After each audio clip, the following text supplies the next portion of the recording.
بسم الله الرحمن الرحيم.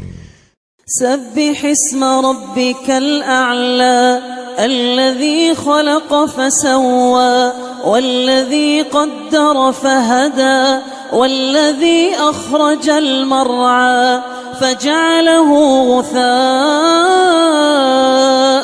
أحوى سنقرئك فلا تنسى إلا ما شاء الله إنه يعلم الجهر وما يخفى ونيسرك لليسرى فذكر إن نفعت الذكرى سيذكر من يخشى ويتجنبها